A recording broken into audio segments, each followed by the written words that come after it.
Okay, इसको अपन थोड़ा सा डिटेल में देख लेते हैं क्वेश्चन क्या है क्या नहीं है। ओके, तो क्वेश्चन में इन्होंने बोला है how are mountain and valley breezes different, अलग अलग कैसे हैं।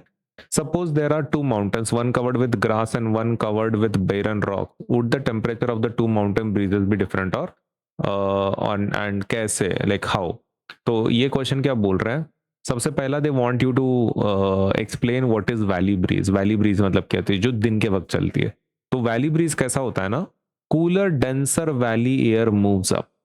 दिन के वक्त क्या होता है कि सपोज लेटस से सन से काफी हीट आती है ना, सन बहुत जल्दी जल्दी हीट कर लेता है, तो उसकी वजह से क्या होता है, वार्म लेस स्लोप फास्टर हो जाता है। टेक्निकली कैसा है सिचुएशन, जब भी valley breeze during day time, mountain slopes heat up faster than the valley floor during the day. कौन से हीट ज्यादा होता है, ऊपर वाला पार्ट ज्यादा गर्म होता है। ऊपर वाला पार्ट मतलब जो स्लोप वाला पार्ट है वो ज्यादा गर्म होता है एज कंपेयर टू नीचे वाला जो वैली का पार्ट है। वैली का पार्ट रिलेटिवली ठंडा रहता है एज कंपेयर टू ऊपर का। तो वार्म एयर जो गर्म हवा है, the warm air rises along the slopes and cooler air moves up from the valley to replace it. तो गर्म हवा क्या होती है, अब यहाँ पे तो गर्म हवा है, गर्म हवा क्या होने वाली, राइज होने वाली ऊपर की तरफ, क्योंकि गर्म हवा की डेंसिटी कम होती है। तो गर्म हवा ऊपर की तरफ जाती है, तो ऊपर वो अगर गई गर्म हवा, तो नीचे से कौन किसको आना पड़ता है फिर रिप्लेस करने के लिए उसको, ठंडी हवा को। ये समझ में आ रहा है, गर्म हवा यहाँ पे गर्म ज्यादा हो रहा है ना सन की वजह से, तो ऊपर वाला पार्ट ज्यादा गर्म होता है, तो ये हवा तो ऊपर चली गई, अब नीचे वाली हवा भी ऊपर आ रही है ठंडी वाली। तो मतलब ये ब्रीज कहाँ से कहाँ जाती है, आपके वैली से स्लोप की तरफ जा रही है, माउंटेन की तरफ जा रही है। तो हम उसको क्या बोल सकते हैं, वैली ब्रीज है ना, वैली ब्रीज बोलेंगे उसको, दिन वाली। अब बात करते हैं माउंटेन ब्रीज है ना, माउंटेन ब्रीज। अब माउंटेन ब्रीज क्या होती है, माउंटेन ब्रीज ये रात में चलती है, टेक्निकली रात में चलती है।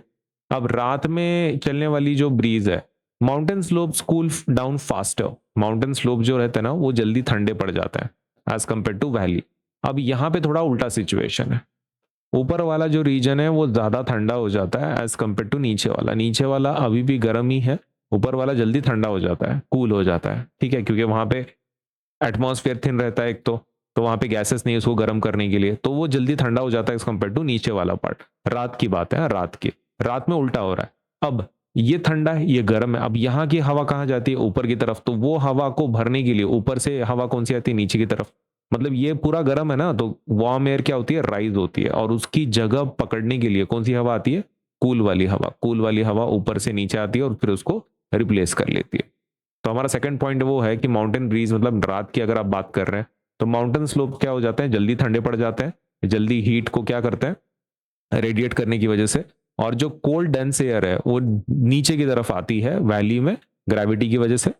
ग्रेविटी की वजह से क्या हो जाता है, ऊपर की जो ठंडी हवा है, डेंसिटी ज्यादा है ना, तो ग्रेविटी की वजह से पूरी हवा नीचे की तरफ आती है, और फिर इसी को हम माउंटेन ब्रीज कहते हैं। माउंटेन ब्रीज मतलब जो माउंटेन की तरफ से नीचे की तरफ आ रही है रात में, तो ये चीज तो ग्रेविटी की वजह से होता है।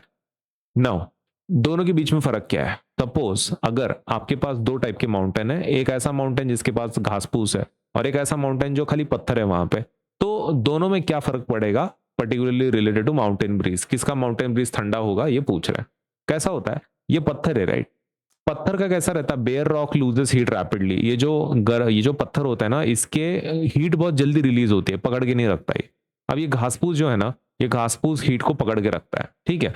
अब इसका थर्ड, ये हीट को बहुत जल्दी रिलीज कर रहा है, तो ये बहुत ठंडा पड़ने वाला है, तो उसकी हवा कैसी रहेगी, ज्यादा ठंडी रहेगी राइट। तो कोल्डर माउंटेन ब्रीज, इसकी बहुत ठंडी हवा रहेगी, क्यों, क्योंकि वो हीट जल्दी छोड़ रहा है ना, तो बहुत ठंडा हो गया, तो उसकी ठंडी हवा पूरी नीचे आ रही है।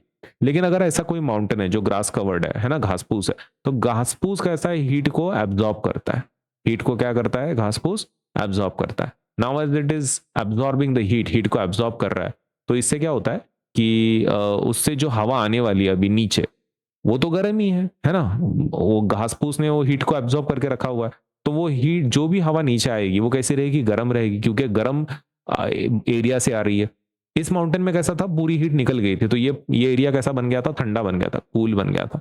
अब कूल बन गया था तो उससे हवा भी कैसी आएगी, कूल आएगी।